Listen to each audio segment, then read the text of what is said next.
नमस्कार दोस्तों, कांग्रेस पार्टी की जो भारत जोड़ो न्याय यात्रा है वो समाप्त हो चुकी है और कल मुंबई में इनके न्याय यात्रा का समापन हुआ है।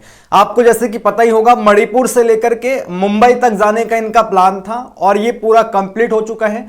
और कल मुंबई के शिवाजी पार्क में सारे इंडिया गठबंधन के नेताओं की उपस्थिति में राहुल गांधी के द्वारा बहुत ही करारा जो है झटका दिया गया है बीजेपी को। बहुत जोर शोर से उन्होंने बीजेपी को घेरा है और डायरेक्ट रूप से उन्होंने मोदी को कटघरे में खड़ा किया है, प्रधानमंत्री मोदी को कटघरे में खड़ा किया है। इस कार्यक्रम की उपस्थिति में, समापन कार्यक्रम की उपस्थिति में तमाम बड़े नेता इंडिया गठबंधन के उपस्थित थे, जिनमें से कश्मीर से महबूबा मुफ्ती भी उपस्थित थी, फारूक अब्दुल्ला भी उपस्थित थे और उद्धव ठाकरे भी थे। साथ ही आप देखेंगे तो इंडिया गठबंधन के अन्य जो नेता हैं, जिनमें से तेजस्वी यादव भी थे, शरद पवार की भी उपस्थिति थी। तो इस प्रकार से तमाम बड़े नेताओं की उपस्थिति में राहुल गांधी ने कल बीजेपी को बहुत जोर शोर से घेरा है और प्रधानमंत्री मोदी के ऊपर तीखे रूप में कटाक्ष किया है। यहां पर हम उनके ही कुछ भाषणों की चर्चा करेंगे, जिनमें उन्होंने कल स्पष्ट रूप से कहा है ईवीएम को लेकर के कि राजा की आत्मा ईवीएम में है। आप सोच सकते हैं, लगातार इलेक्शन कमीशन कह रहा है कि ईवीएम में कोई घोटाला नहीं है, ईवीएम में कोई चीजें नहीं है। अभी जैसे कि इलेक्शन कमीशन के जो मुख्य निर्वाचन आयुक्त हैं, उन्होंने चुनावी कार्यक्रम की घोषणा करने के दिन ही एक मुशायरा कहा था कि हर अपनी अधूरी ख्वाहिशों की सजा ईवीएम पर ही ना, हमें ही सजा ना दे, हम पर ही दोष ना मरे। ऐसा वो मुशायरा कहते हुए ईवीएम का पक्ष लेते हुए दिखाई दे रहे थे। ईवीएम के पक्ष में उन्होंने बातें कही थी कि और कहा था कि ईवीएम पूरी तरीके से पारदर्शी है। और साथ ही आपने देखा सुप्रीम कोर्ट में भी ईवीएम को लेकर के जो याचिकाएं दायर हुई थी, ईवीएम की पारदर्शिता के खिलाफ जो याचिकाएं दायर हुई थी, उसे भी सुप्रीम कोर्ट ने जो है खारिज कर दिया है। और सुप्रीम कोर्ट ने कह दिया है कि आपकी दलीलों को तभी सुना जाएगा जब आप ठोस सबूतों को पेश करेंगे, यानी कि आपकी दलीलों को सुनने के लिए आपके पास पर्याप्त सबूत नहीं है। इन कमजोर दलीलों के आधार पर हम ईवीएम के खिलाफ कोई सुनवाई नहीं कर सकते हैं, ऐसा सुप्रीम कोर्ट ने कह दिया है। और तमाम जो लोग अभी सुप्रीम कोर्ट गए थे ईवीएम के खिलाफ, उनकी बातों को सुप्रीम कोर्ट ने सुनने से मना कर दिया है। और इलेक्शन कमीशन भी लगातार जो है ईवीएम को लेकर पारदर्शिता है करके जो है लोगों को संबोधित कर रहा है। लेकिन राहुल गांधी ने फिर से ईवीएम पर मुद्दा उठाया है और सीधे तौर पर उन्होंने कह दिया है कि राजा की आत्मा ईवीएम में है। सुनिए राहुल गांधी ने क्या कहा है। राजा की आत्मा ईवीएम में है। सही है, सही है। राजा की आत्मा ईवीएम में है।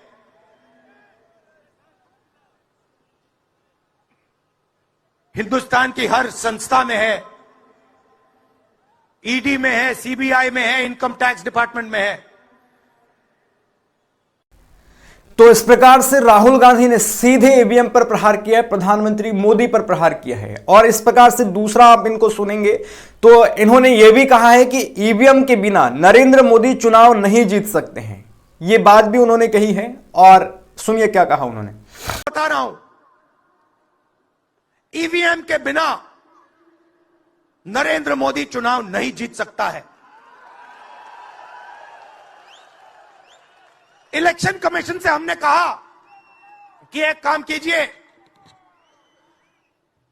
विपक्ष की पार्टी को ये मशीनें दिखा दीजिए, खोल के हमें दिखा दीजिए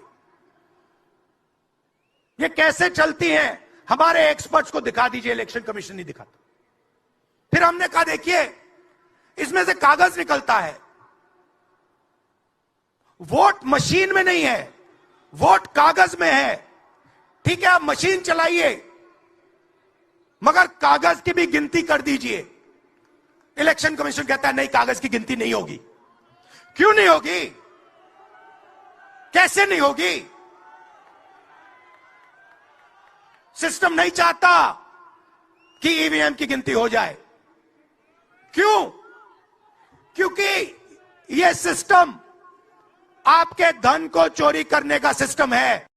तो इस प्रकार से राहुल गांधी ने ईवीएम पर भी बड़ा सवाल उठाया है अपने अंतिम दिन में, यात्रा के अंतिम दिन में। और जिस प्रकार से ईवीएम पर सवाले निशान उठ रहे हैं उसके हिसाब से जो है इस पर जो है चीजों का खुलासा होना चाहिए और इसकी पारदर्शिता पर जो सवाल उठ रहे हैं उसका भी कोई ना कोई जो है हल लोगों के बीच लेके आना चाहिए। एक पर्ची जो निकलती है वोटर वेरीफाइड पर्ची, उसकी भी गिनती हो, ऐसा कोई जो है योजना जो है बनाया जाना चाहिए।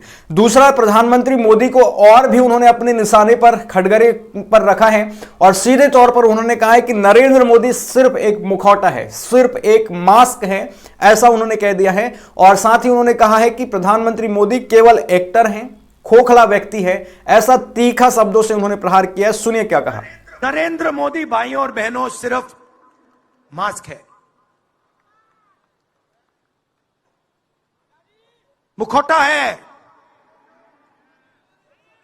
जैसे ये बॉलीवुड के एक्टर हैं, उनको रोल दिया गया है कि भैया आज सुबह आपको ये करना है, कल आपको ये बोलना है, परसों आप ये करोगे, सुबह उठ के समुद्र के नीचे जाओ,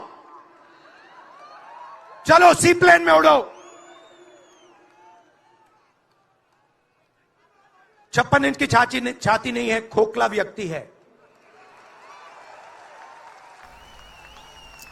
तो इस प्रकार से 56 इंच की छाती वाला व्यक्ति नहीं है, अंदर से पूरा खोखला व्यक्ति है, एक्टर है, एक्टिंग करता है, मुखौटा ओढ़ के रखा है, मुखौटा मात्र है प्रधानमंत्री मोदी, ऐसा भी उन्होंने स्पष्ट रूप से कह दिया है। और एक बात मैं यहां पर आपको पहले से ही भविष्यवाणी करके बता देता हूं दोस्तों, इलेक्शन कमीशन अब जरूर राहुल गांधी पर जो है कार्रवाई करना शुरू कर देगा और फटकार लगाना शुरू कर देगा। जैसे कि अभी आपको पता है चुनाव की तारीखों के ऐलान होने से पहले ही इलेक्शन कमीशन ने राहुल गांधी के लिए एडवाइजरी जारी की थी कि वो सोच समझ करके बयानबाजियां करें, लेकिन प्रधानमंत्री मोदी के लिए कोई एडवाइजरी जारी नहीं किया गया था। जबकि प्रधानमंत्री मोदी भी अंट संट कुछ भी बोलते हैं विपक्षियों के लिए, उनको फांसी दीजिए, फांसी शब्दों का इस्तेमाल करते हैं और जो भी चाहे मन में वो बोल देते हैं, लेकिन उनके लिए कोई एडवाइजरी जारी नहीं हुआ था। और अब इलेक्शन कमीशन का दबाव राहुल गांधी के ऊपर जरूर बनेगा क्योंकि उन्होंने तीखे शब्दों में प्रहार किया है। और साथ ही साथ राहुल गांधी ने यह भी कह दिया है कि मैं सिस्टम को समझता हूं, मैं सिस्टम में रहा हूं, मैं सिस्टम को अंदर से समझता हूं, इसलिए नरेंद्र मोदी मुझसे डरते हैं, ऐसा उन्होंने स्पष्ट रूप से कहा है। सुनिए क्या कहा है उन्होंने। मैंने सिस्टम अंदर से देखा है, मैं समझता हूं सिस्टम को, इसलिए मोदी जी मुझसे डरते हैं। सब कुछ देखा है मैंने, सब समझता हूं, मैं अंदर बैठता था उसमें, सालों में अंदर बैठा हूं, कोई नहीं छुप सकता मुझसे और मुझे दबा भी नहीं सकते हैं। तो इस प्रकार से उन्होंने कहा कि मुझे कोई दबा नहीं सकता, मैं सिस्टम को अंदर से समझता हूं, इसलिए मुझसे मोदी डरते हैं, ऐसा वो कह रहे हैं स्पष्ट रूप से। और आगे वो चीन के एक शहर शेंजेन का उल्लेख करते हैं और वो कहते हैं कि धारावी शेंजेन का मुकाबला कर सकता है। यहां के बच्चों के लिए बैंक के दरवाजे खोलिए, इनकी मदद कीजिए और फिर देखिए ये कैसे मेड इन चाइना को हवा में उड़ा देंगे। ये बातें भी राहुल गांधी तीखे शब्दों में कह रहे हैं और साथ में ये भी कह रहे हैं कि देश में इंटरनेशनल एयरपोर्ट खुलवाने में वर्षों लग जाते हैं, लेकिन शादी के लिए 10 दिन के लिए इंटरनेशनल एयरपोर्ट खुल जाता है। आपको जैसे कि पता ही होगा, अभी अंबानी परिवार के प्री वेडिंग के लिए गुजरात में एक एयरपोर्ट को 10 दिन के लिए खोल दिया गया था और आम लोगों के आने जाने पर प्रतिबंध लगा दिया गया था। वीआईपीज की एंट्रीज केवल उस इंटरनेशनल एयरपोर्ट से हो रही थी। उसी को लेकर के राहुल गांधी ने जोरदार निशाना साधा है। सुनिए उन्होंने क्या कहा है। चाइना में एक शहर है, उसका नाम शेंजेन है। सच्चा मुकाबला उस शहर से है जो आपको मीडिया में कभी कोई नहीं बताएगा। धारावी शेंजेन का मुकाबला कर सकता है। बैंक के दरवाजे इन बच्चों के लिए खोलो, इन बच्चों को सरकार की मदद करो और फिर देखो ये शेंजेन का क्या करते हैं। उठा के परे कर देंगे शेंजेन को ये लोग। Made in Mumbai, made in Dharavi, made in China को उड़ा के हटा देगा, परे कर देगा। मगर नहीं, 22 लोग हैं यहां पे, 22 लोगों के पास उतना ही धन है जितना हिंदुस्तान के 70 करोड़ लोगों के पास है।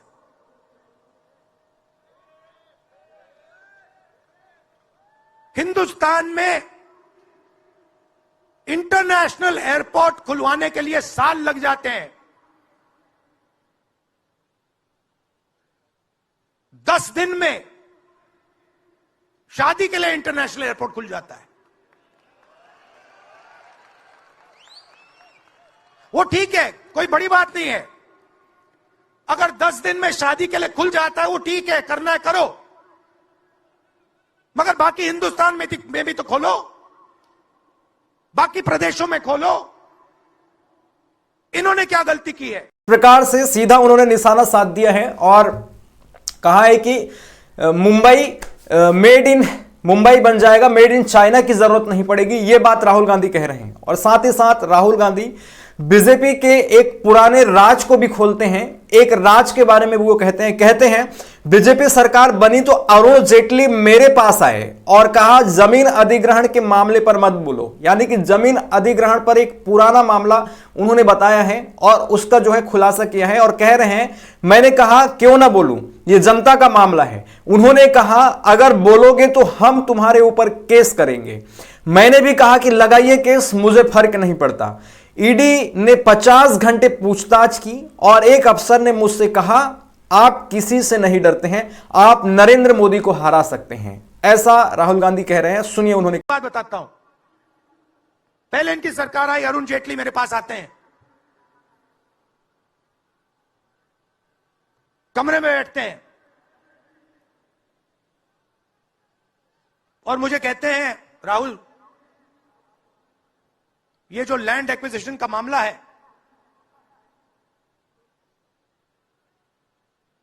तुम इस पर मत बोलो। क्यों नहीं बोलूं? जनता का मामला है। अगर बोलोगे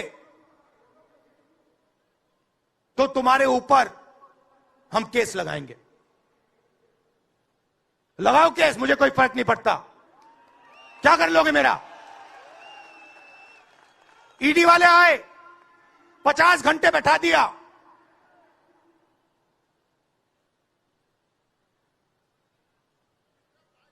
अंत में पता है क्या बोलता है ईडी का अफसर? मुझे पता है क्या बोलता है? कहता है राहुल जी आप किसी से नहीं डरते हो, आप नरेंद्र मोदी को हरा सकते हो।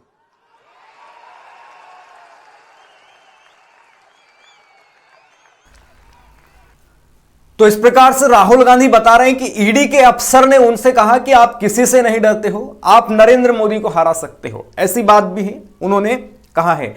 और साथ ही साथ राहुल गांधी ने यह भी कहा कि यहां हर प्रदेश से लोग बैठे हैं, यहां पूरा हिंदुस्तान बोल रहा है। इंडिया गठबंधन की आवाज ही हिंदुस्तान की आवाज है। आप मत समझिए कि मैं यहां पर केवल राहुल गांधी हूं, ऐसा भी वो बोल रहे हैं। सुनिए उन्होंने क्या बोला है। आप ये मत सोचो कि मैं राहुल गांधी हूं, आप ये मत सोचो कि उद्धव ठाकरे हैं। ये नहीं है, ये हिंदुस्तान की आवाज है। आप देखिए हर प्रदेश से यहां लोग बैठे हैं, हर व्यक्ति ने अपनी यहां बात रखी। स्टालिन जी ने अपनी बात रखी, सोरेन जी ने अपनी बात रखी। ये हिंदुस्तान बोल रहा है। नरेंद्र मोदी जी की मीटिंग देखिए, वहां सिर्फ एक व्यक्ति बोलता है।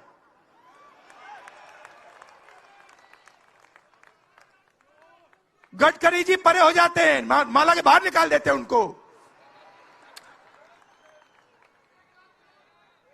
इसलिए हमने इसको इंडिया गठबंधन नाम दिया है। ये हिंदुस्तान की रक्षा कर रहा है।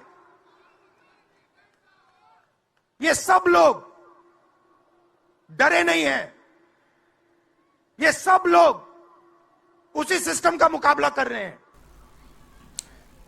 तो इस प्रकार से एक और बात उन्होंने कही कि बीजेपी में केवल नरेंद्र मोदी के चेहरे को सामने किया जाता है और जब उनको माला पहनाया जाता है तो नितिन गडकरी और राजनाथ सिंह जैसे लोगों को भी साइड कर दिया जाता है, जबकि इंडिया गठबंधन सबको समान रूप से देखता है और सबको समान रूप से बोलने का मंच देता है। यह भी जो है उन्होंने कहा है, क्योंकि कुछ दिन पहले ही आपने देखा किस प्रकार से राजनाथ सिंह और जेपी नड्डा का अपमान हुआ था माला पहनाते समय। प्रधानमंत्री मोदी को जब माला पहनाया जा रहा था तो गलती से वो भी उस माले के घेरे में आ गए थे, लेकिन बाद में उनको साइड होना पड़ा था, क्योंकि एक ही व्यक्ति को सर्वश्रेष्ठ दिखाना होता है बीजेपी में।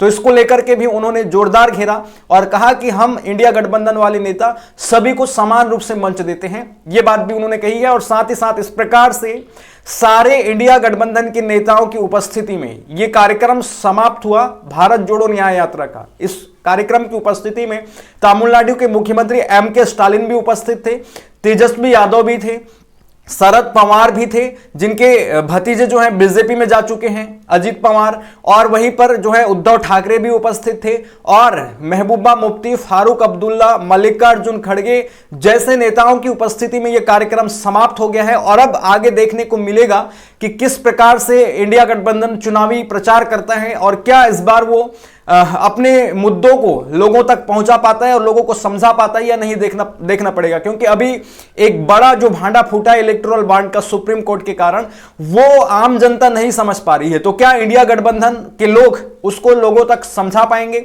और बता पाएंगे कि किस प्रकार से उनके साथ भ्रष्टाचार का खेला खेला गया है, इसको समझा पाएंगे और उसको अपना एक चुनावी हथियार बना पाएंगे या नहीं बना पाएंगे। और इस भारत जोड़ो न्याय यात्रा की और भारत जोड़ो यात्रा की फायदा जो है, फायदा विपक्षियों को मिलेगा नहीं मिलेगा ये भी देखने को मिलेगा। लेकिन बड़ी बड़ी चुनौतियां अभी भी विपक्ष के लोगों के साथ हैं, इंडिया गठबंधन के पास है। वे बड़े जैसे बीजेपी अभी देखेंगे साम दाम दंड भेद सारी नीतियों से आगे बढ़ रही है। अभी इलेक्टोरल बॉन्ड के जरिए उनके पास अकूत धन संपदा भी है और साथ ही सारी मशीनरी उनके साथ मिलकर के काम कर रही है, मीडिया भी उनके लिए काम कर रही है। तो बड़े बड़े चुनौती जो हैं विपक्षियों के लिए है, इंडिया गठबंधन के लिए है। तो देखना पड़ेगा कि किस प्रकार से वो अपने चुनावी कैंपेन को आगे बढ़ाते हैं और लोगों के वोट को बटोर सकते हैं या नहीं बटोर सकते हैं, यह भी देखने को मिलेगा आगामी 4 जून 2024 को। तब तक के लिए आप बने रहिए इस YouTube चैनल के साथ।